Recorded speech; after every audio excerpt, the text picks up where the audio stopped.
Good evening, everyone. Welcome to our program tonight. And we are back in session.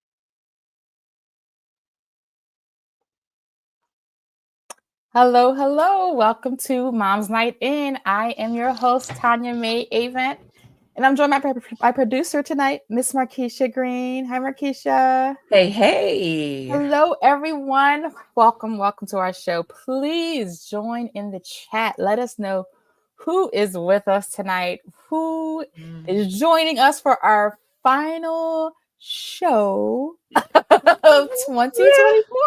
How did this happen? It was just September and we just kicked it off. We had just launched, right? It was just the summer that we were planning. It was last week. It was last week. And now Carmen, listen, whose birthday's today? I was going to say, Carmen. Today is Carmen's birthday. Yeah, it's your birthday. It's your birthday. Yes, it's your birthday. Kind of light on her. It's her birthday. I wasn't sure. Yeah, so she took the time out of her birthday. It's her special day to be with us. So we appreciate you. We are thankful that you are with us in spirit, in body, and on the show as well.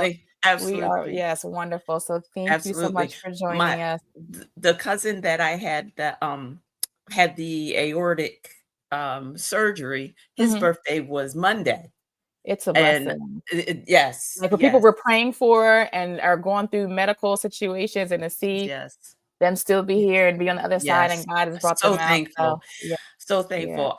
We call each other on each other's birthdays anyway, and he actually beat me to it this year. He had to call me about something else, and I was like, "Hang up the phone. I have to call you back." Right.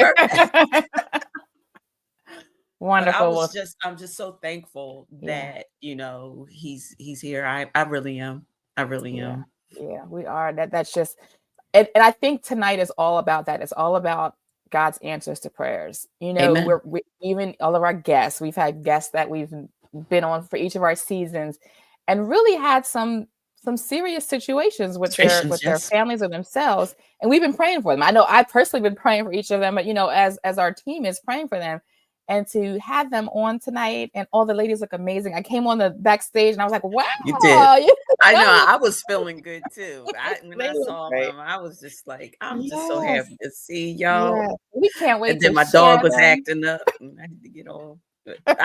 It's just so great to see their faces. It is.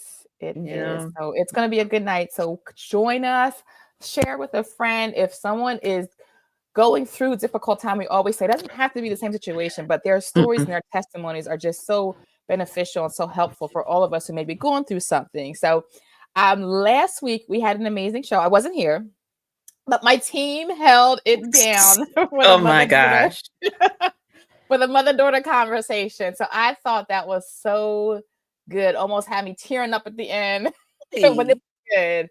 So thank you to your daughters. Thank you. Tell them I just say thank you so much to them, Zaina and Zori. And also we had Larissa and we had Layla on as well. With Shira. I watched the rebroadcast and was tearing up a little bit too. I was like, it was pretty special.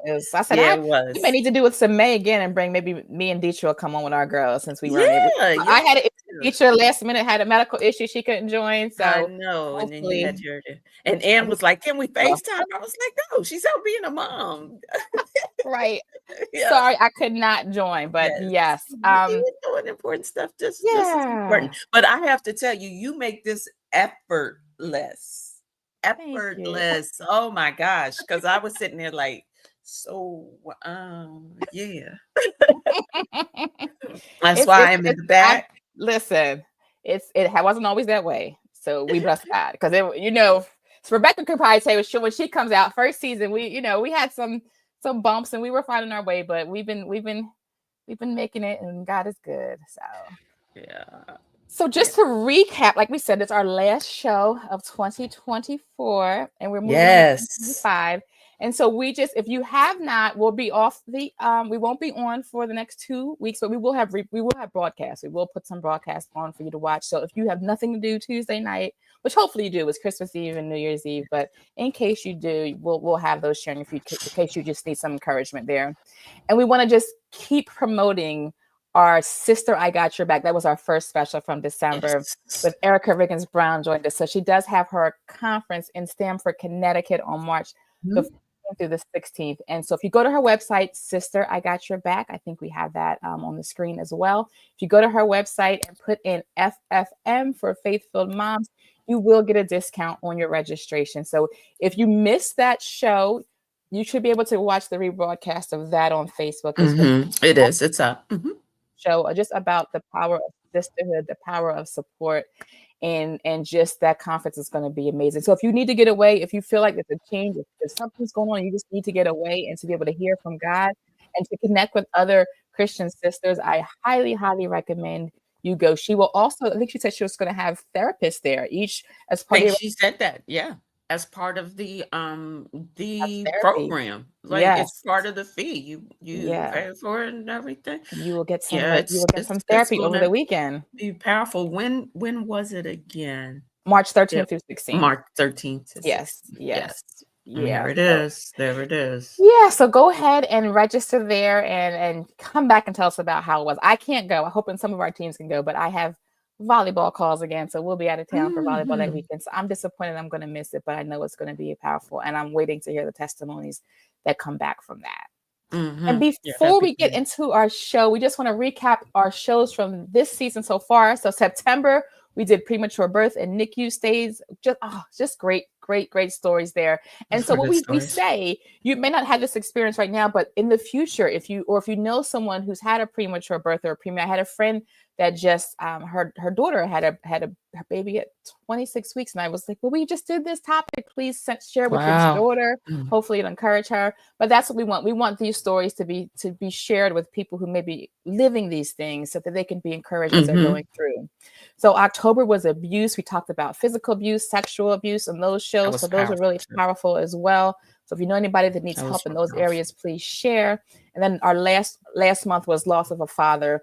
We had some women who came and shared about the losses of their father. And again, just heartfelt stories that were just moving for us. So we have had an amazing start to this season. And then also on our website, we have Christian therapy resources. So we keep promoting, like mental health is so important. And especially this time of year, so much is going on. If you've experienced loss or the holidays can stir up a lot of different emotions. The end of the year can stir up a lot of different emotions. So if you feel like you need help, you feel like you need to talk to somebody, we have vetted Christian therapists on our website at faithfulmoms.org. So please go ahead, share it with others. You may use it for yourself, but we just want to make sure that we're giving you all the resources you need to live a victorious life. Amen. So if it's your first time, you don't even know, like, who are we? We are Faithful Moms. We are a community of moms, and we help to provide biblical and emotional support and content to bring hope, encouragement, and inspiration to women facing difficult seasons in life. And so our guests tonight they've been here before on different shows, and so they're going to talk about their seasons either that they've been through, and I think in this case for all three of them, they're still going through those seasons as well. So sometimes this season could be years, right? And we just look for God along the journey. He may not fix everything the way we want and wrap it in the bow. We don't want to share that. That's not life, but we want to share that He's walking alongside with us. He's encouraging us as we go.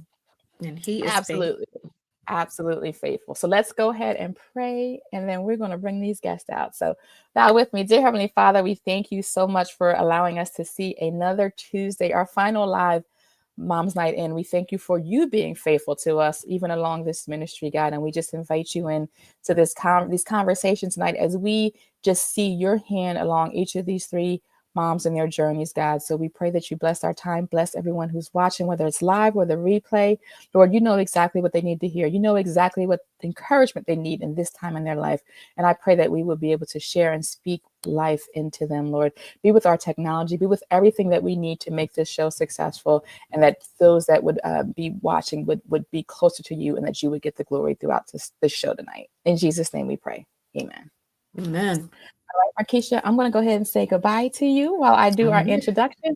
And we are going to, I have a letter first. I just got a Facebook post that I saw from one of our guests, Francine Edwards. Did you see? So stick around for this before you leave me. Stick around here because she was on season 2, Child's Health Condition. So if you have to go watch that if you have not. But just she did a panel for us as well. Did a panel for us as well for Blended Family. I think she was on our Blended Family. Blended Families. Yeah. So we have if you could hear her story, this testimony is more impactful after you've seen and heard her story. But I wanted to share, I copied the post that she put on Facebook last night, but it says, "So proud of Joshua. He's starting his freshman year of high school off very impactful." And it says, "Celebrating excellent. Joshua Edwards wins first place in Third Circuit video contest." So Odessa High School is proud to celebrate the outstanding achievement of one of our own, Joshua Edwards, a 9th grade student who has earned first place in the 2024 Third Circuit video contest. His video, titled "Importance of American Democracy," captivated the selection committee with its creativity and powerful message, earning recognition as an exceptional contribution among many submissions. As the first place writer, Joshua will be honored during a naturalization ceremony at the J. Caleb Boggs Federal Building in Wilmington, Delaware. His award-winning video will also be featured at federal court naturalization ceremonies throughout Pennsylvania, New Jersey, Delaware, and the U.S. Virgin Islands over the next year. Furthermore, it will be showcased on the Third Circuit website and related platforms, serving as an inspiration to others across the region. Can I just say how major that is, that people that are going through the naturalization process are going to see our Josh on the screen talking to them about his speech. We would have never, ever imagined this. Because that had a journey. Yes. That based on his story. This is something we would have, we prayed for it, but this is amazing. See it. Yeah. That's amazing. That must have been one heck of a video. That must have been like, wow, that must have been a really good video. FaithfulMoms.org. Yes. Child Health Conditions. Look up Francine Edwards and watch her story. I can't even put into words all of the things that Josh had going on, to the point that they had to send him to, was it the University of Alabama, I think, for treatment? Or somewhere down south that they were having to send. It was somewhere down south. Or was it Ohio? No, it was down south. Okay, but somewhere that he was getting treatment for, and to see that he is flourishing in a public school as a freshman. Well, and she went in there, she was very adamant about his concerns. She she was one of those parent advocates. So I don't think you can fully comprehend the magnitude of this testimony if you had not. You've got to watch this show. So you've got to watch her show with him. Thank God. We thank God. Fran, we're praying for you. We're praying for Josh. And just oh my gosh, thank that's you, amazing. for posting that absolutely amazing testimony. Josh, we're so proud of you, and we will continue to keep you in our prayers. That's a good question, Ann. Yeah. Do we get a sneak peek of the video? We'll have to find it. Can you listen while we're on, Markeisha, if you can go on her Facebook page maybe and find it. I think there was a YouTube link. Okay. And we'll put it in the chat. All right. I will do that. All right. Well, thank you so much. Thank you. So our first guest tonight I want to welcome is Rebekah Robinson. We were joking backstage. I remember or met her as Rebekah Hutchinson, and I keep calling her Rebekah Hutchinson, but it's Rebekah Robinson is our first guest. If you remember her, if you've been with us for a while, you remember her from our first show, which was Adoption. So Rebekah, come on out. You're the next contestant on Faith Filled Moms. How are you doing, my friend? I'm great. Thanks, Tanya. Wonderful. So I was sharing, if you follow me on social media, you know that Rebekah and I were with each other last week or maybe 2 weekends. It was Thanksgiving weekend. And we went to go to Sight and Sound. And we always, when we go to Sight and Sound, it's an annual trip for me and my girls. And we always stop by and see her and her family when we're in Lancaster. So we had another great visit and saw the family. Everyone's growing and the girls are beautiful. So Markeisha, put the family up so everybody can see Rebekah's wonderful family. But Rebekah, while we do that, we want to ask you to say hello to everyone. Let everyone know who you are, who's in your picture, who's your family, and we'll get right into your story. Sure. Well, in the middle, of course, is my husband and me, and then we have twin boys on either end. Jacob is in the blue suit. Josiah is in the black suit, and we adopted them from Russia when they were 2 years old. They were 11 pounds at 2 years old. And then we have Hudson right next to my husband, and we adopted him from China when he was 3 years old. And he was completely blind when we brought him home. But he has vision now. He had surgery, still limited, but. And then we have our girls. Haven is 14 and Leilani is 10. And they were born in Ethiopia. Yeah. So one of my favorite families, I always say that we love, I think we reconnected. So backstory, Rebekah and I went to middle school together. So we've known each other. I'm not going to give our ages, but we've known each other. She knows, I think now we're hitting the big 50. But we met in middle school. We played basketball together. And we have a lot of stories and jokes and fun memories about that. But we reconnected, and I think the boys were just 2 years old. I want to say when we went to Lancaster and reconnected with you. And so we've been there bringing Haven and Hudson and Lonnie home and just seeing that they're all growing up so beautiful and being able to witness that journey it's just been amazing. So if you don't mind, share us. We can start with the boys. We can start and work our way down. Give us updates on how everyone is doing. What's going on in their lives and what is life for you now? Well, the boys graduated high school. We homeschooled them all the way through, from the very beginning through 12th grade. Now, of course, we had co-ops and other support systems. But we graduated them last May, and it's been a little adjustment. I kind of have floundered knowing my place now that they're graduated, but still live here. And that's been a little rocky as we figure out, what all the dynamics are now. And I think maybe all parents might go through this after your kids graduate, especially if they still live at home, kind of finding your place in their lives. But when there's extra things going on, trauma background and delays, where many times when a child came out from a traumatic background or had a very difficult early beginning, they might be 19, but they're more like 17. There's usually 2 years behind. So, the maturity level, the age is there. They want to be 19. Yeah, I'm 19, Mom. Right. But we still see, things that concern us. And, but it's been I was talking to another adoptive mom who has older kids, and she said it changes to support. I say consulting. I say that because obviously Kennedy is 20 as well in a way, consulting. And so it's like I'm the consultant parent. Right, but sometimes most of the time they don't want the consulting. No, and I said that. I said this is my suggestion. You can take it or leave it, but you have to deal with the repercussions of whatever your choice is. So take it. Yeah. So really, wink, wink. But you deal. You know what I mean? I've told you what I thought, and we'll have a conversation, I'm sure, about this in the future. And I may be right, I may be wrong, but so I'm a consultant. You take it or leave it.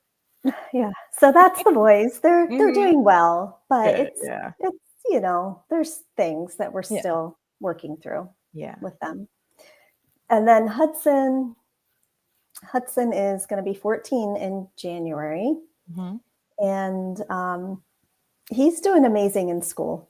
And I don't know that people understand just how amazing, given just how he was when you brought him home, and all of just the challenges that he had and challenges he had to work through. Yeah. Well, he has autism.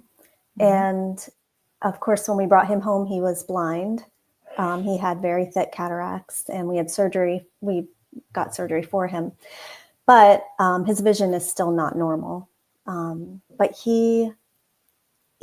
so I'll say this. We homeschooled him as well. And then it came to a point where I realized I can't give him what he needs, and we have to find something different for him. And that's amazing for you to identify that and be able to accept that and seek that, the additional support that you need for him. Right. Well, I just knew he was not getting what he needed. And so we found a school for him, and this school, it's in Lancaster. We live in Lancaster, Pennsylvania, and there's several schools that are what they call university model, or it's like a hybrid. So he goes 3 days to school, and then he does 2 days at home. My mother-in-law comes those 2 days, and she tutors him. She spends about 4 to 5 hours each day with him. She's 84 years old, and she has been the biggest blessing in his life. I'm telling you, she's just really helped him. But this school is so great for Hudson because they put the children where they need to be for each class. So he might be for math he's in 7th grade, but he's doing like 5th grade math, 6th grade math right now. So they put the child in the school where they belong for each class instead of making them fit into a certain How innovative. That's so innovative. Wow. And everybody at that school knows Hudson and loves Hudson, which is so great for him because many times he's not accepted, and other kids look at him like he has 3 heads, and it's just been heartbreaking for us. But he's found his place, and he's just thriving. And we were just in New York City with his friends from China this past week. Okay. So he gets to see his friends that he was in the orphanage with in China. We keep up with them. And these kids have just a special bond, and it's beautiful to watch. I was teary parts of the trip, just watching them with their arms around each other, walking down the street in New York City, and just thinking, what a gift that they have each other. All these years. Yeah. Yeah. So I'm just thankful. He's doing great. And the girls, they're just full of joy and fun. And they're fabulous. They're absolutely fabulous. Haven just got braids today. She's very happy. Spent 8 hours sitting in a chair. Sorry, Haven getting her hair straight. I remember first getting her hair straight. I remember when you brought her home and you would call about doing her hair, how to do her hair, and just did amazing styles. And then she started getting it straight, and then the braids. So I love their journeys of trying things, like doing different things with their hair and their experiences and their excitement about it. Even Lonnie getting her hair finally done. I think it was 2 weeks ago. She got her hair straight. Like 2 years. How did she do? Did she cry? Because we've been through all of those things with our girls. So seeing them experience it, it's pretty cool. I know. She's like, you got to show Miss Tanya. Yeah. And she's probably swinging it around. When Kenny first had her hair, they're probably 4 or 5. I mean, that girl swung her hair all day. Just, yes, Mom. Yes, that's what they do when they I know. first get it straightened. Yeah, but they're doing really great. We're taking them to Ethiopia. Yeah, so tell us about that. Because you've gone back a couple of times since you've adopted them. So talk to us about your trip and just your bond with Ethiopia as well. Right. Well, Ethiopia is really a special place. We love Ethiopia and our Ethiopian friends. And so 2 years ago, we took the girls back for the first time. And there were some really great moments and there were some hard moments about the trip. But, we want them, we love it. We love the country, and we want them to have that bond with their birth country. And so we're taking them back. Well, I am taking them in March. We're going to a friend's wedding. And last trip, we did a lot of ministry work. And I realized I probably exposed Leilani to, she's The only younger 10. one. Yeah, she was only 8 at the time, to some things that were maybe a little too hard for her to grasp. This trip, I'm going to focus more on just helping them develop a love for their birth country, just the culture, The beauty and of it. Yes. the beauty, and you know, just continuing to for them to develop those bonds with our friends there in Ethiopia. So that's the goal. Do they like Ethiopian food? He even does. Leilani does. Well, Leilani is very picky. She's picky about all foods. So she has some food trauma. Okay.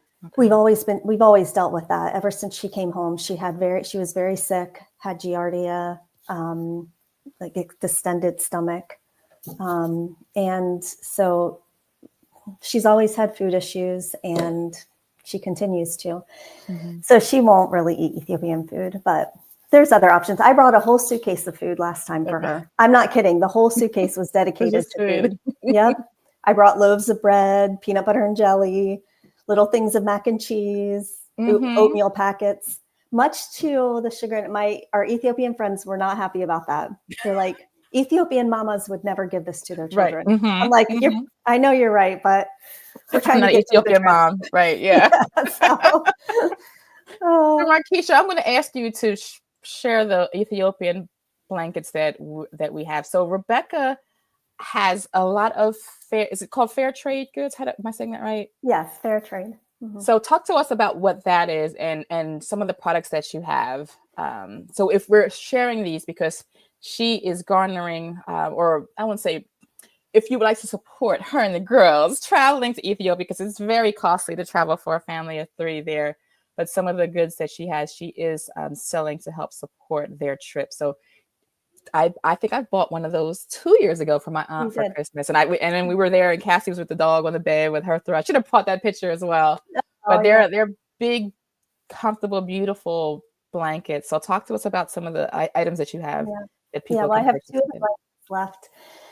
And our friends, Joshua and Caleb and Gesha, their parents started a school for underprivileged children who would not be able to go to school. And what was happening was that the mothers were dropping off the kids at school and then going to the streets to beg. And you see begging all the time in Ethiopia. It's very common.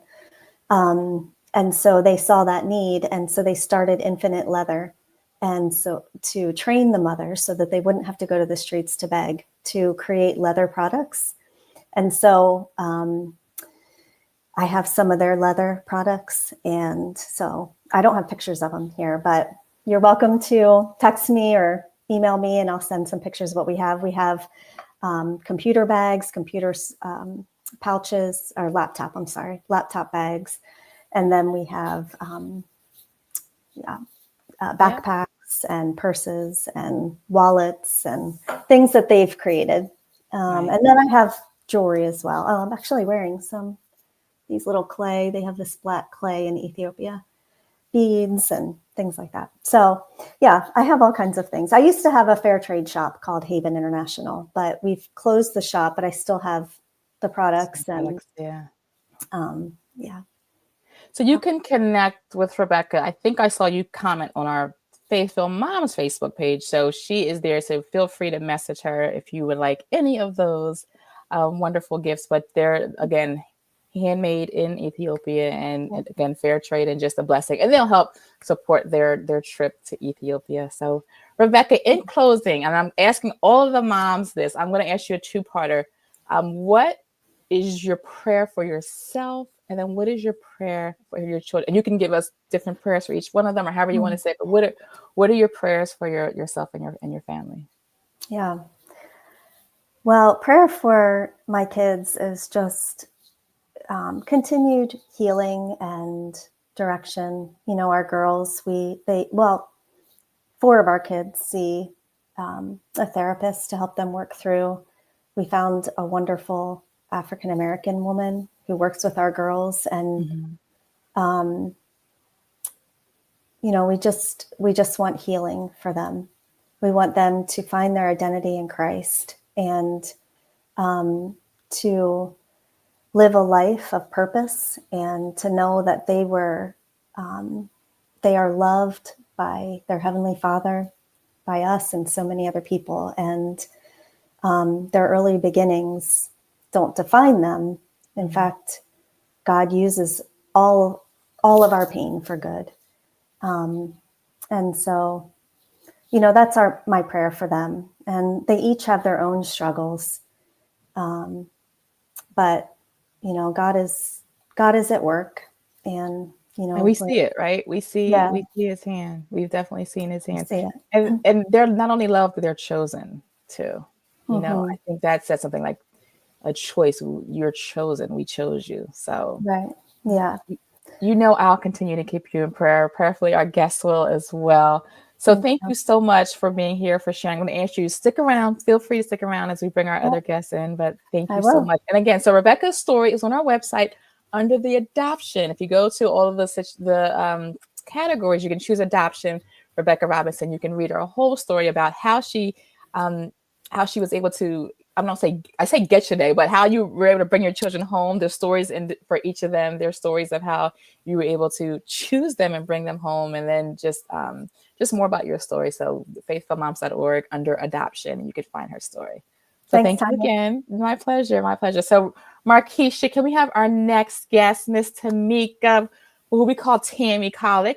Come on down, Tamika. You're the next contestant of Faithful Moms. So I'm going to unmute you here. Hello. Hi, lady. How are you? I am. You know what? I can complain, but I won't. It's just busy, but hey, it's all good. But I am well. How are you doing? Doing good. Good to see you. Good. Like I was sharing backstage, Tamika and I, we ran into each other this weekend. So I was able to see her whole family, which was unexpected. So it was a great delight to be able to see her and hug her and see her family this weekend. So Tammy, I'm going to just ask you to share about your family as Markeisha puts your family up on the screen, and just introduce yourself, who you are, what you do, or what you're recently doing now. And we'll get right into your story as well. So this is my family. This is my husband, Darian, and my daughter, Victoria, and our son, Daniel. Victoria's 14, Daniel's 10. And my story, I don't look like what I go through. And whenever I see myself, I am so grateful at how God uses my story, because I really don't look like what I go through. So in that picture, what you can't see is that I was born with a condition called scoliosis, and I didn't find out until I was about 9 years old. You know how they make you bend down in the gym and they do that thing to your back or whatever. So back, I won't tell my age either, but back in the day, I was diagnosed, and I was braced. I went to the hospital and I was braced. And at that time, everybody's condition can look different. Everybody's condition is unique. Mine was like an S curve, so my spine is curved, and I had no pain. I had nothing. It was just identified. So I was braced. It looked like a big old Band-Aid that I had to wear 16 hours a day. I refused to wear it at school. Like, it was literally like, and back in that time, the doctor I had was well known, but he was very conservative. I've learned that just highly regarded in that community, the orthopedic community. But there was no surgery, so I had the hard brace. It was a very uncomfortable brace. I used to cry because it hurt. Basically, they put me in a cast and made this hard plastic thing that had to wrap around me and basically squeeze me.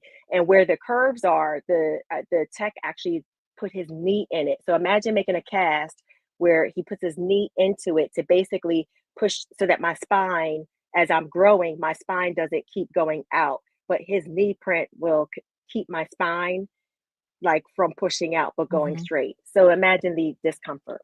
So 7 years I had to wear the brace, and I was getting checked and everything. So I began at 31 degrees. And then by the time I was 16, that was like when I stopped growing, I was at 28 degrees. So I had corrected.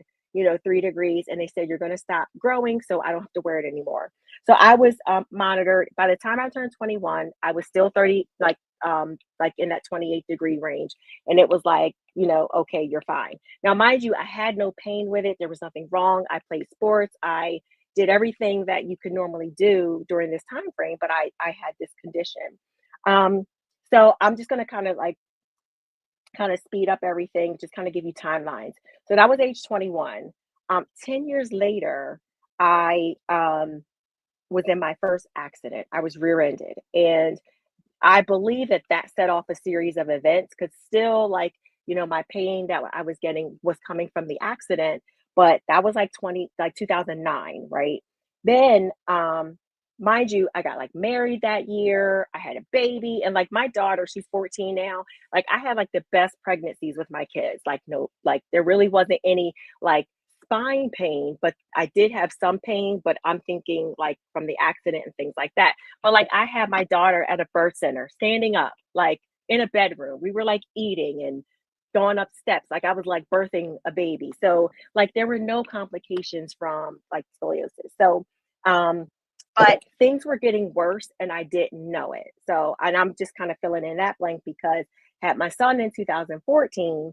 And then again, it's getting worse. So by the time I'm not a doctor, I'm an educator, right? And so by the time I get so bad that I'm like something's going on, there was an orthopedic doctor who said, well, let's get an x-ray of your back. I'm like, okay. Now I told everybody I have scoliosis ongoing, but nobody said get an x-ray of your back. Remember, I was at 28 degrees. So in 2017, I was 54 degrees of a curvature. So I was sitting there I was angry. I was, just mostly anger because I'm no one said to go to the doctor. Nobody, you need to get checked. It just lessons learned. They figure let me stop you're you really okay. quick. So what should someone do then? I guess someone is diagnosed. Yes. What's the proper course for that before you go on? So just so you know, my neurosurgeon now says they still, in 2024, they still haven't developed a cohesive way to bridge childhood scoliosis to the adulthood. The only thing I would say is get checked. Every year, every so is that an 5 annual check years, or something? every 5 years? year, even yes, I would even go every at minimum. Don't go beyond 2 years. And I'm gonna tell you why. Because in 2017, I was 54 degrees, right? And I'm like, okay, well, by then 55 degrees, it's is severe. They just say your only course is surgery. So I was too far gone by now. Well, in 2024, I'm 61 degrees of a curve. So I'm not even growing taller. As we get older, we shrink. So, but mine is progressing. So I'm at 61 degrees now. So any parent, I say, even if they don't tell you, don't go back. In my experience, when I did try to advocate for myself when I was 21, and again, that was a long time ago, the doctor treated me so horribly that I never went back.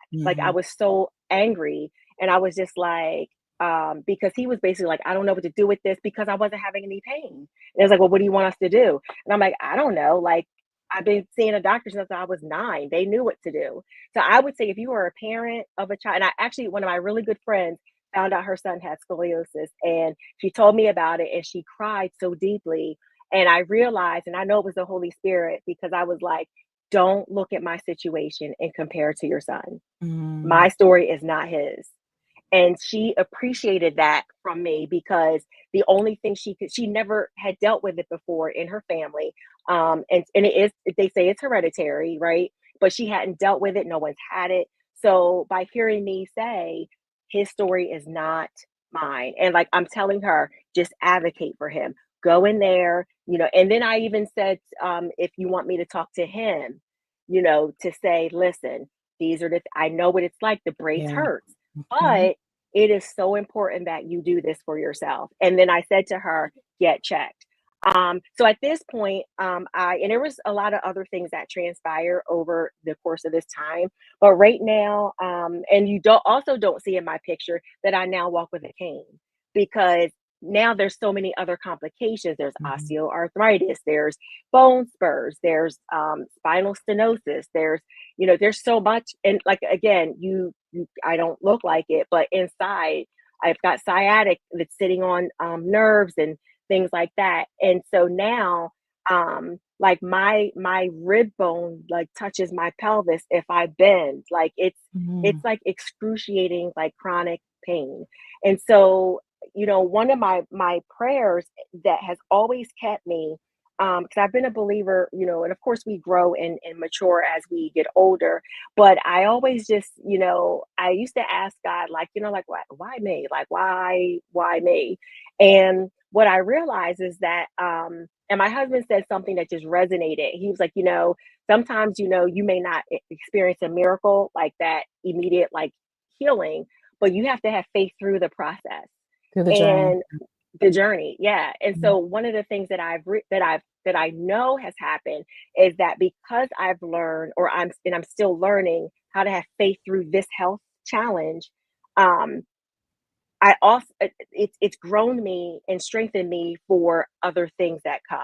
Like I've had, like my son, he came out, not breathing. Like my placenta was like hanging off by like a third of it. No pain, no nothing. Like, I'm like, what happened? Matter of fact, we went to church that day because we went to the same church, went home, and like my, like didn't know, like I just, I thought my water broke, and I was just like, this isn't good. And so he was 6 weeks early, but they had to do an emergency C-section. And so it's just, then I'm like, you know what, if I can get through this, I can get through. It prepares you, right? Yeah, for whatever it really does. those.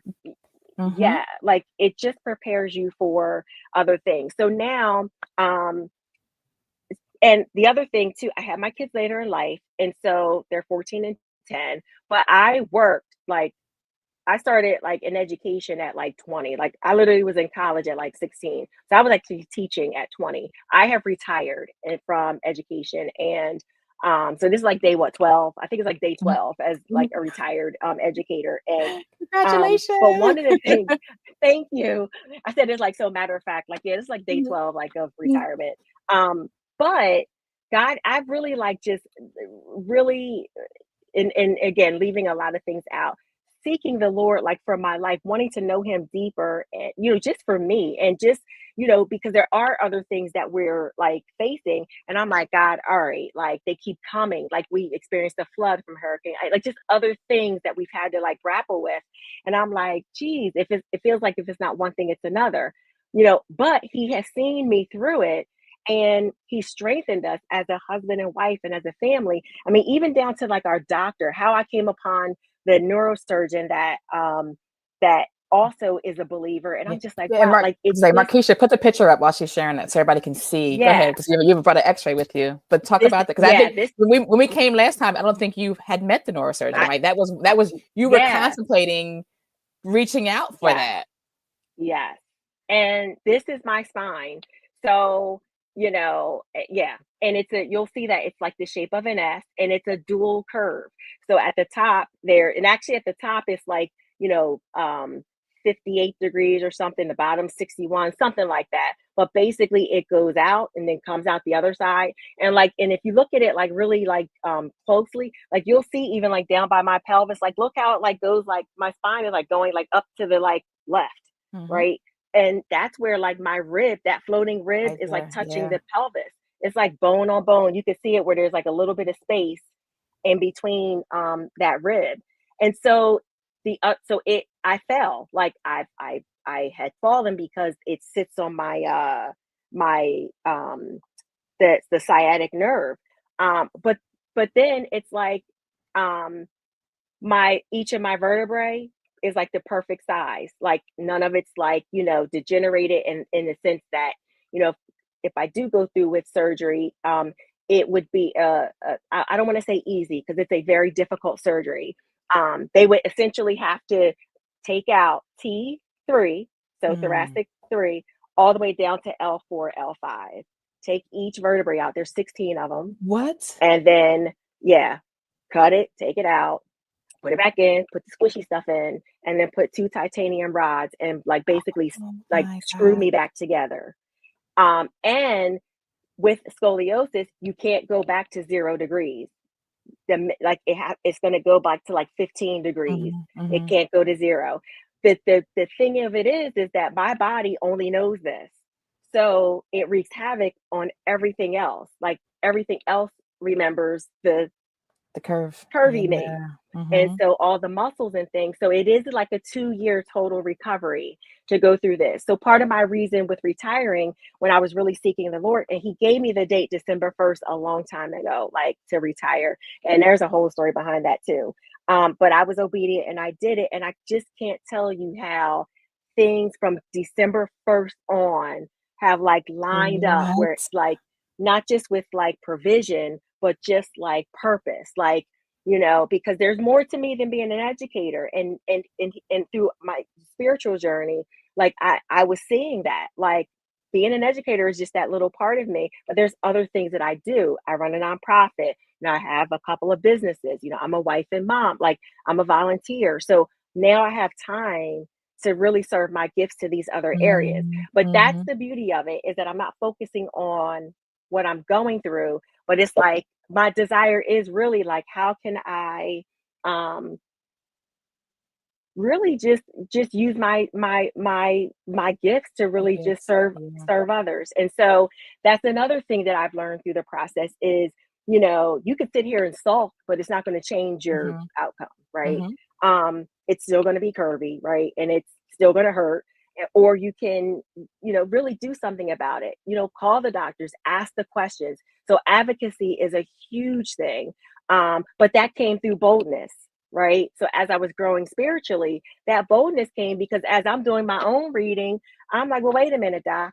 I read this. I mean, I know I'm not a doctor, but I know how to read. Like, and so I would ask questions and say like, hey, even with the physical therapist, like, there's doctors that have developed programs and physical therapy prescriptions for your specific type of scoliosis. Like, can you do that? Like, can we work on that together? Like, I'll be your, so there's an empowerment there.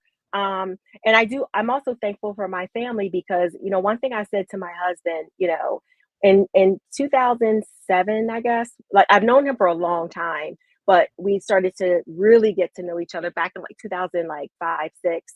And we didn't get married to 2009. But one thing and before the accident, you wouldn't have known anything, right? And so, but we even went through something where I was like, you know what? You never asked for this. Like, so I appreciate you for being on me on this journey. And we both, had things happen to us individually in this marriage. But, there was like this moment where I'm like, wow, like just thinking, I know what I'm going through, but man, you didn't sign up for this. And like, so we just kind of had to have that honest conversation. And he's like, but I married you. So, it's for better, for worse. And so you really develop, I think for me, a strength in that, where it makes me want to, not necessarily like I wouldn't want to do better, but there's that impetus there. Like, you know what, he's in this we're locking arms, so there's that and that's empowering for you, right? Yeah. Like to know that you have that kind of support as well. Yeah. So and let me ask, so let me ask you in closing for your story, your prayer, because again, you have some decisions and choices ahead of you to make. So what is your prayer for yourself, and then also your prayer for your family and your children as well? My prayer it's so funny because God, as I was nearing retirement, he had said to me, set goals. And he also like structure my day, talk to me about time and being, mindful of time. My prayer for myself is really to hear him and be obedient to what he says to do. Because I know I won't fail, right? Well, if I do what I want to do. So the option, Rich, even talking here in terms of your condition, is the option to choose. You haven't made a decision if you're going to have the surgery, right? So I am going to have the surgery. Tamika don't want to do it. But I've even had that. I'm like, God, I really don't want to do it. I don't, because I don't want to go through all of that. Yeah. But but the other part of me is settled on it. So I know that's like weird, but like there's just a part of me that's strong and straight. Like, you're going to be fine. Just do it and get your quality of life. The other part of me is like, wow, just having to endure something again, like another trial, another. So the prayer is really to get through that. And because like my husband and I are definitely like we're spiritual, and we're strong believers, but we also know we're 3-part beings. And I know I've said that before, like, and we cannot negate our soul. Acknowledge that human side. Yeah. You have a mind. Yeah. You can't ignore your feelings. It hurts. It doesn't feel good. It doesn't feel fair. And then you're like, okay, and then I'm like, okay, but then my Bible says this. And so like, I really relied on Romans 8:28, like all things working together for me. And like, since then, like I did this whole like journey, like through, and so in Proverbs 4:4, and really it's all of chapter 4, where it really just talks about the importance of wisdom. And I really have gotten like just that the Holy Spirit, like just closer to just really hearing, and getting that direction, because he leads and guides us into all truth. And I know what I think my truth is, right? But that doesn't always may not be the truth, right? That you're right. So I'm always like, just having those conversations like, God, this is what I think, and then I'm like sitting still to listen. And that's how I'm like, as I enter retirement, it's really continuing to grow in him and just really doing what his will is in each area of my life. And the last scripture, not even the last one, but another one is First Chronicles chapter 16, 8-36. And that talks about worship and how David just really, when he went into worship, when he was facing a lot. And I at first I didn't understand David. Like, I just didn't understand it. But then when I read through it, I said, now I get it. And when you're really in the midst of that fight and you have that come to terms with your prayer really is like, okay, God, I'm getting ready to just, kind of see all of me, face what you are and what you bring, and then allow God to just really transform you into who you need to be to get to your next blessed state. And that's really it for my family. That worship, especially, from, you're going through it can lift the heaviness of whatever you're feeling in that moment. For me, I have my playlist, and I know I have certain playlists for certain things. I have a encouragement, different, whatever you're feeling. I have music that I've curated for those moments to be able to bring me through whatever it is I'm feeling in that time. So, well, thank you. And that's for the kids. And I'll end with that. My kids see that. So my life is the model of, they see you not the model, but a model. So that they see me. Wow. So we practice, we do what we say. We do. You know how they practice with whatever the term is, but we do what we're training them to do, and they see it. So, and I think that stays forever, honestly. Especially at a young age, seeing, because at their young age, they don't always understand what they're seeing, right? They don't always understand, but the fact when they become adults and it really sinks in, this is what mom went, I remember as a child what I saw my mom going through, and being an adult and being able to have full understanding of it is so much even more powerful for them to be able to encourage them in their lives as well. So thank you for being here. Thank you for sharing your story as well. And as we go through, please, if you have any questions for our guests, we'll leave a little bit of time at the end if you have any specific questions for any of our guests. So for Rebekah or for Tamika or for our next guest, Miss Shanna is coming to join us as well. Shanna Thomas, who was on our season 3 traumatic child condition. So she was on, and so bring Shanna out, and I want to just welcome her to the show as well. Hello, darling. Hello, Tanya. Hello, ladies. And it's unique because you're, out of this group, you're one I didn't know before you came on the show. Right. We were introduced through another guest that we had on the show. So you're in Atlanta, And she'd been posting about your daughter's story when, you know, and you can kind of share what happened, but when her situation happened, and so many people were praying for her, and I was praying for her and didn't know you. And then we decided to do this show, and I said, Veronica, put me in touch with her. I want to talk to her and see if she'll come. And the rest is history. We done met each other. I went down to Atlanta this year. We met you and the family and Kendall, and just, you're sunshine. You are sunshine all around. And I'm so thankful to have met you. But I want you to just introduce yourself, introduce your family. Markeisha, put them up on the screen, and then we'll get right into your story. All right. So this is my family. We are affectionately known as Team Thomas. Team Thomas. So of course there's me in the middle. Then my husband, Kelvin. Next to Kelvin is my only son, Chase. He's 14. He's a freshman in high school. Next to Chase is the star of this group, Kendall. Kendall is 17. Next to Kendall is Caden, who's 10.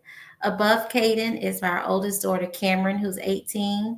And then we have my mom, who's the rock star, Evelyn, and she just celebrated her 82nd birthday. Oh, wow. Happy birthday, Miss Evelyn. Yes. So yes, I met the whole crew. It was wonderful. And I saw Kendall's new bedroom. I think she had just got the bedroom when I came down to visit as well.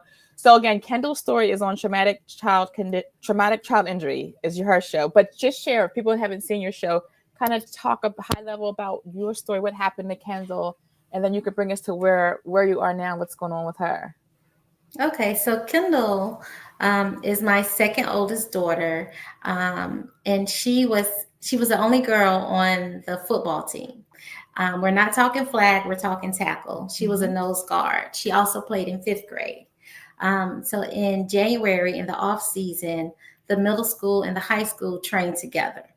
My son, Chase, who was 11 at the time, was also on the football team in middle school. So the middle school was at the high school. High school had just dismissed, and my daughter, Kendall, was standing at the crosswalk. The buses were passing by. One bus driver saw Kendall, stopped, and told her to come on and cross the street. Right before Kendall got to the other side of the road, a teenager, which was the teenager's senior year, Kendall's freshman year, was speeding and hit Kendall, and Kendall flew up and landed on her head in front of everybody. So this is dismissal at a high school. You have middle school students, high school students on the buses, parents picking up kids, faculty, going home, things of that nature. So this accident was different. Normally when an accident happens, it's between you and that person. Couple, people passing by see it. It doesn't affect anybody really. But this accident happened in front of so many people, so many children, that it just shook the whole county. We were some of the last people to know because it happened so quickly. And then the word spread quickly because Kendall knew everybody. The unfortunate part is that it happened in front of my son, Chase. And so now we're dealing with all of that emotion. At the time of Kendall's accident, I had COVID. So I was in quarantine. So you're talking January 11th of 2022, COVID was very high. Hospitals were on code red. So it was a lot. It was a lot for our family to process, a lot to get through. And you're definitely grasping at straws just to find like any comfort, any answers. But I can honestly say during this whole journey, I never questioned why it happened. And I know for sure it had to be only God to just shield me from that. Yeah. It shielded me from being angry, shielded me from asking why. It just put me in that mode of go, do God's work. It's your time, and just let Him take over. I had too many other people who were, coming at me with, oh well, do this and do that, and anybody who came with me with anything negative. I blocked them. We didn't have any more conversations. I'm not responding to anything. And I honestly believe that's what got us through this journey. So Kendall's how old now? So Kendall is 17. I was say 16. She's 17 now. So she's a junior in high school? So here's the tricky part. If the accident had not happened, this would be her senior year. But on paper, she is technically a junior. Okay. But we had a choice to let her walk with her original class or the class that she would finish with. And so we chose the original class. Okay. And that's just because they know her story. They were there. They've been with her, some of all them these years, like since kindergarten. All these years. So it just makes sense to let her be with a group that knows her best. Yes. So talk to us about what life is like now. I know you have been traveling like newly. I think this year was probably some first going. Yes. Some road trips. A daughter away at college in cold Chicago. So just a lot of change. So talk to us about the changes going on in your family right now. So one of the you can hear me? So one of the biggest changes was our oldest daughter, Cameron, graduating high school. Her and Kendall are a year apart. And she went off to Chicago, University of Illinois at Chicago. That was going to be. Is she regretting that decision right now with wintertime being there? Is she still okay with that decision? She's not with the wind. She's okay with the snow. It is the wind that is taking her down. I'm like, Cameron, you chose the Windy City of all places. Yes, you did. And that was in itself another tough decision, right? She's far away. We don't have any family there. I have friends and church members who are from there who have family. And then Cameron wasn't my outgoing child, She is the quiet one of the group. And so she's not the one to just talk to strangers. Yeah. Me and my husband, my mom, the rest of the kids, everybody's our friend. We talk to everybody, So I was worried at that. Another reason was Cameron was our biggest help in the house. If me and my husband wanted to go to dinner, then Cameron could to fill our shoes as far as like bathing Kendall. Everybody in the house could do meds, but the bathing, certain things was like, no, that had to be Cameron. Cameron can do that. So we lost that help. Most of you who know our story, who have been following us, we struggle with nursing. So we didn't have any nursing care with Kendall. We had nursing for about a month, and then that stopped because Kendall had started school. So we were the nurses, we were the techs, we were the therapists, we're everything. So when we lost Cameron, it was like a gut wrenching, like, we don't have that break anymore. So it's been an adjustment. We try not to put the burden on the other kids. We try to still let them be children. The accident affects everybody. It changes everything. Traveling was a big thing that had stopped because we didn't know how to travel with Kendall. A lot of things are handicap accessible, and a lot of bathrooms have changing tables for babies. But what happens when your baby is 17? I have a 17-year-old baby. So that makes it difficult. And then you feel bad because now the children are limited. Like, we can't go anywhere. So this year, we ventured out. Our first trip was to Chattanooga, which is just an hour from where we live. We just did a day trip just to see how it is just to be with Kendall on the road with meds. How are we going to change her? The fortunate thing is I'm a chiropractor. I had a chiropractic table. We put it outside of the van, used the doors as walls, had the sun hold up a sheet, and we changed her outside, right? And I was like, oh man, this is okay. We're not bad. She made the ride. It wasn't bad. Then we ventured out to Chicago for spring break back in April, and just loading up everything, taking the lift and all her necessary wedges and pillows and everything. It was like, oh my God, it was like packing for a baby all over again. And so we made it through that. We realized, hey, we don't really need some of these things. So the second time we went to Chicago, we didn't need as much because we realized, hey, we were overpacking. So it's getting easier. So now, and it'll continue to, I'm sure. Yeah, absolutely. And now that she's moving more, it is not as burdensome. So now even me or my husband can get her ready. It doesn't necessarily take both. It's easier if we have both, but it doesn't necessarily take both. So like, I can get her ready, he can cook dinner, or vice versa. If he wanted to go out, that's cool because we don't have that break. So it's just easier. So now we're venturing out back to cruising. We're going to try to cruise with Kendall. So really? Saturday, we're doing a 7-day cruise. We are going to places we've already been because the United States has to be handicap accessible, but not other countries. Okay. So we're going back to the Bahamas, Turks and Caicos, and Dominican Republic. Good. That's exciting. I travel with y'all virtually. So every time you travel, I'm following you along. So I've had a wonderful time personally. Yes. So we're excited. Cruising is a different level of travel. So we're going to see how this goes with Kendall. And then our next step, prayerfully one day, she's able to walk and we're flying. And then we're definitely keep praying. Yes. Keep praying. Yes. I see somebody in the background over there, Rebekah. Who's that? Was that Haven? Hi, darling. So we have a question for you, Shanna. Rebekah, Rebekah, do you want to ask? You can go off of the mic and ask if you'd like.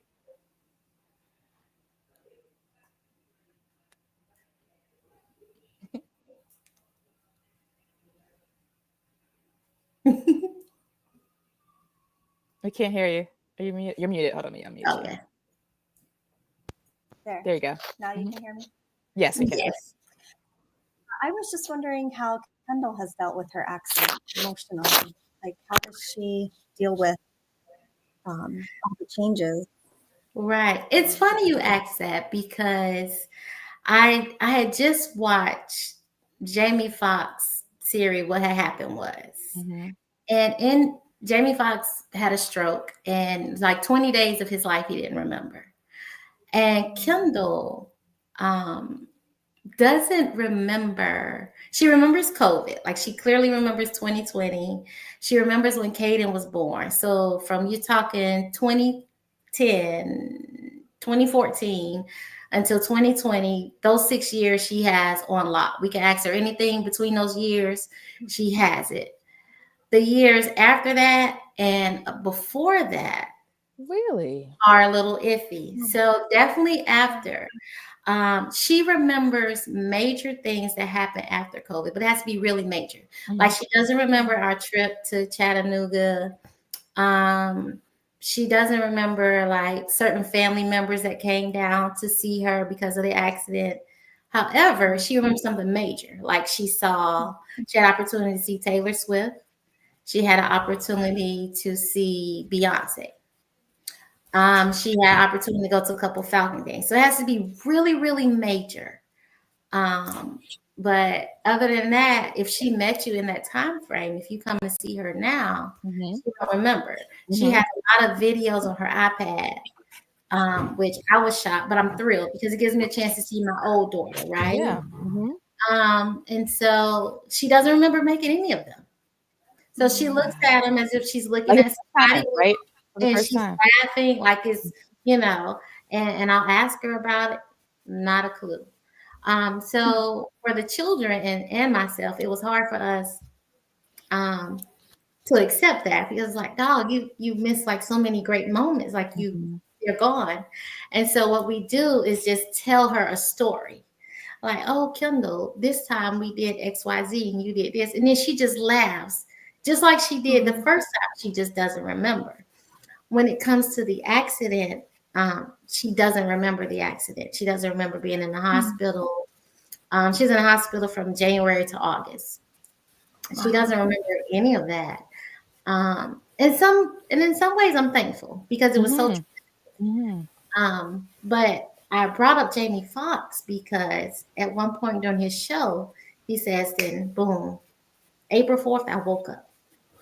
And so I don't know if Kendall's in this phase that she hasn't waken up yet to where it's going to all snap back. Like it's like the brain injury. You don't know. It's the brain injury.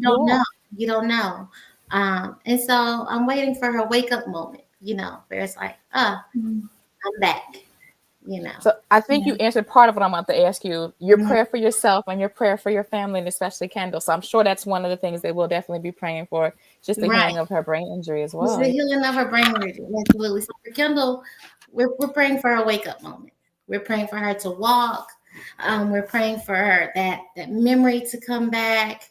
We're praying for her to just get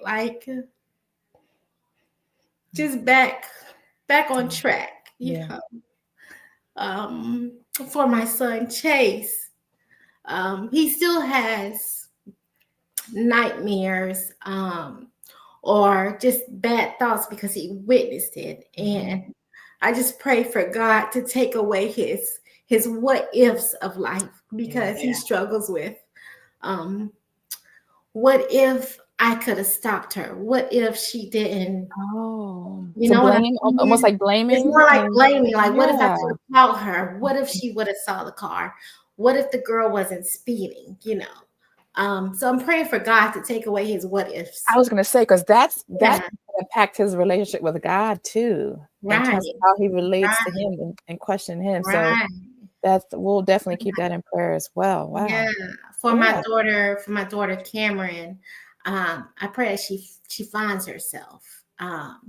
Cameron had went through a lot of things emotionally during the pandemic. And she was just coming out of that funk. And then her and Kendall were super close. And then boom, the accident happened. And so it's a lot of trying to find herself again.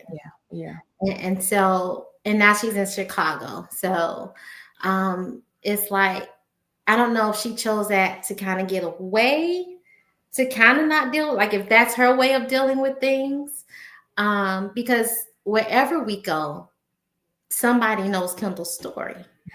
And we can't get away from it. Even when we're trying to get away from it, kind of be normal, because Kendall's story has got us this welcome but unwelcome fame. Right. And so even when we went to Disney and we stopped in Daytona, this family came to me and was like, "Hey, do you live in Georgia?" And I was like, "Yes." "Are you Kendall's mom?" And I'm like, "Oh, wow." Like, okay, we're in Florida. Like, you know, when we were in surrounding counties, somebody's going to recognize us, but, you know, in Florida. And even when me and my husband went to Vegas, you know, that was our first trip since our honeymoon, you know, and it was just great. We were free, you know, we knew Kendall was in great hands. Like, we were having the time of our life. And about 3 people during that whole process stopped us about Kendall. And it was like, wow, Kendall's in Vegas, you know. So even when we trying to get away, we can't get away. But let me say this though. You know that people are praying for you everywhere, though. Everywhere. On the flip side. Absolutely sealed the deal. And they're still praying, because this story is almost 3 years old. And they're still praying, which is great, because usually people, when something traumatic happens or somebody dies, people are around you for about a month or 2. And then they go back to normal life, right? Everybody goes back to their normal life, and your life has changed. And for us, it wasn't just dealing with Kendall, it was dealing with all our kids. It was me and my husband having to stop working cold turkey to become caregiving, which is another whole monster in itself, that it is so underestimated. Nobody looks at the power of caregiving. Nobody looks at, and I'm a chiropractor, so when I heard Tammy's story, it's like, oh my God, I want to help her so much. But I had to stop practicing. My husband had to stop being a chef to be a caregiver. And there's nothing that supplements that income for that, right? Your whole life changes when something that wasn't your fault occurs, right? And there's no blueprint, there's no guideline for you to maneuver through life. And so every day we're winging it, you know. And you're your own advocate, because nobody's going to tell you, or they're going to assume you know. You know, and so that's been a struggle. That's definitely been a struggle, trying to navigate life, and then still trying to be a parent to the other 3, and still trying to let the other kids be kids, and not so much focus on what can we do for Kendall. No, still be you. You want to go this place, we'll figure it out. Don't worry. And so that's the hardest time. And then also just prayer for us is really being okay with just stepping away. Just stepping That's away. hard, right? Right? Mm-hmm. It's hard to step outside of your situation, you know. And that's the thing we need to learn to do is just take off all the hats. And just be. Just be you. Yeah. Yeah, I think absolutely. Tammy had a question. Yeah, go ahead, Tammy. Yeah. So the one question I had with and this is always hard, but have you and your family interacted with the girl? The girl. Right. So Kindle accident happened January 11th. The mother of the young lady messaged me on Valentine's Day, and my heart stopped. I read the message, and it was basically it was too soon, right? Mm-hmm. It was too soon, right? It was like I just got stabbed, and then you come and pour the salt around it, and then you want to ask me how I'm doing. And I can't right now because it still hurts. Mm-hmm. And so I didn't respond. I didn't even put like a like or a smile, no type of emoji, nothing to it. In that moment, I could not respond because I believe God was still working on me, right? And it was too raw. And I had too many angry people around me, and I didn't want to respond wrong way. Yeah. The wrong way, right? Because we both had teenage girls, and it easily could have been reversed. So in the beginning stages, you have to be very careful what you say and do, because these roles could have been reversed. And I wouldn't want anybody to do anything to me or my daughter. If your daughter happened to make a wrong choice. Exactly. So I didn't respond. The mother and father, we have not spoken. I am not there yet. Now, Kendall, she is aware of the accident, and she is aware of what happened. And so at this point with Kendall, she is definitely for something being some type of punishment for the girl, right? But we have to remember that Kendall's mind frame is sometimes it's that of a child, and sometimes it's that of a teenager. So it's almost like you did something bad to me, and I'm like this because of you. So something needs to happen to you. And so that's where Kendall's mind frame is right now. But it's when I asked her, do she want to see the girl and have her apologize? The answer is no. So whenever Kendall is ready, and when she can process what took place and why, then I will make myself ready. There's so many layers. I never even thought of that aspect of the story. Yes. I'm gonna tell you what made me, just like you can relate to my story in one way.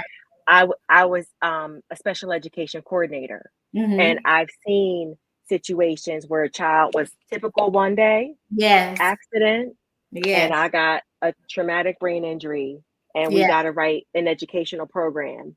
And I want to say that it is so amazing that you can ask her that and she can respond. Yes, absolutely. Absolutely. Yeah. Because we're talking Kendall. So quick background on Kendall.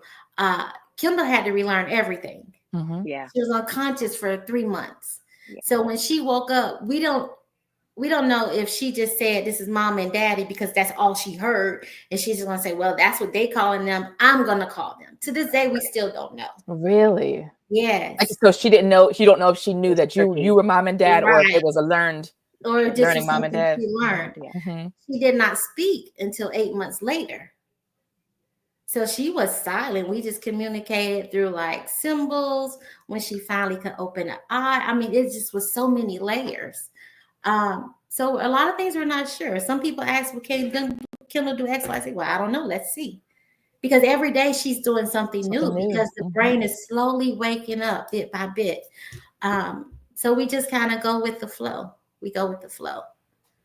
And speaking of that, amazing. Yeah. Yes, I was going to say, you said wake up brain, your brain waking up. That's your website. So I got to pull your book out now. Yes. What happened Tuesday? Yes.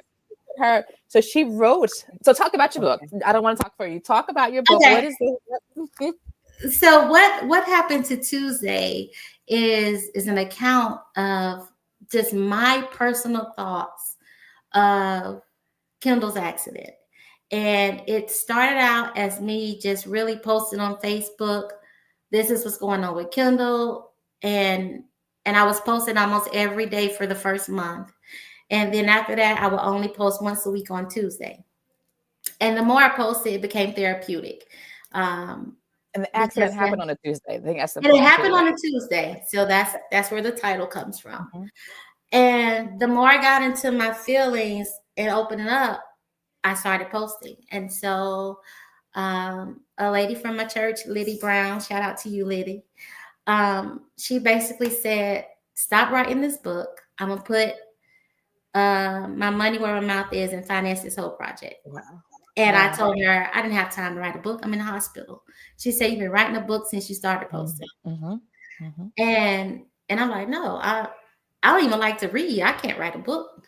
And so it was so ironic. And I wrote a book, and I began to share Kendall's story everywhere I go. So if we travel, I keep like 5 books in my car, 5 in my mom's car. My husband has books, and we talk about it. Somebody connects to me emotionally and spiritually on that level, and I feel like we just got something in common. Here's this book. Here's my daughter's story. This is what's going on with us. And it's like, oh my God, how much does it cost? I said, all I ask you to do is share her story. And then it just goes from there. With that being said, my second book is actually in the process of getting published. We just sent it over to the publishing company, so I'm getting ready. Hopefully and prayerfully, that second book will be out early spring. What's the title of that? I guess I can reveal it. The Aftermath of Tuesday. Ooh. So it is a continuation of Kendall's story. Mm-hmm. So you must read the first book in order to read the second. Yes. I am in the process now of writing the third book, and that's more of where my strength comes from, because everybody always wants to know, oh, if I were you, I wouldn't be able to do this. And if that was me, I would do X. Well, you don't know, because if this happened to somebody and I witnessed it, I probably would say the same thing, but you don't know. God puts us in certain situations for a reason. And this wasn't an accident, it wasn't a coincidence. Just like Tammy said, we were chosen. We were chosen for everything that we are doing in life. And he has prepared you from birth, and we just don't know it. In my head, I was going to retire from chiropractic. That's what I do. I take care of people. Well, I'm taking care of people spiritually. I'm taking care of my daughter. So it's a different kind of caring for people. And so we just have to go with that God will guide you on your path. That's interesting that you say that. And even with, I think, each of the stories, because we have our plan and we feel like when our plan is messed up, that something's wrong. But no, that was never the plan to begin with. It was never the plan anyway. Yeah. He only puts you in position. He put me as a chiropractor so I learn how to talk and educate people, so I can talk to any and everybody and not personally know them. Mm-hmm. He taught me to learn to listen to people and their stories, and how can I use it, and how can I use what I'm going through to help the people that I'm touching, right? Chiropractic means done by hands. Let the body that made the body heal itself. He put me in that position so that I can take that same philosophy and let the power that made Kendall heal her. Mm. That's powerful. That is so good, because that also goes with the brain. How our brain is so complex that it heals itself. Heals itself. You exposing it, and it just, those dendrites to start. Yes. Yep. Yeah. Awesome. Absolutely. Absolutely. Ladies, thank y'all. I think we went a little bit over our time, but it's all good. This was so worth it. So, I mean, for me personally, to get, I didn't, I've talked to each of you, but I still didn't have all your updates that we've talked about tonight. Right. So, it just, for me, it's just like, keep praying because God hears. He's answering, Absolutely. but there's still things to answer. And he's shown himself faithful that he's still working in each of your lives. So I want to say thank you, first of all, for coming initially on the show to share your stories and then coming back. So again, just to recap, and please, if you have any questions for either of our guests, please go ahead and put it in the chat. But Rebekah's story is on our website, again, faithfulmoms.org. She's under the adoption series. And then Tamika is under mom's health conditions. And then Shanna is under traumatic child injury. So each of those you can watch our conversation with them. I highly recommend watching our conversation, but also reading their blog to get the full story. Thank you. I see Calvin on. Good evening, Calvin. Thank you. Thank you for joining us. And to all who joined us, thank you so much. We appreciate you. Again, this is our last show of 2024. We will be back in January, and we are looking for a guest for January. We are looking for moms of LGBTQ children. It could be adult or younger. We're looking for guests that want to share about anxiety they've experienced, and we're looking for adult children of addicts. So if you know someone or you yourself, please share, please refer stories to us. We would love to share their stories on our show.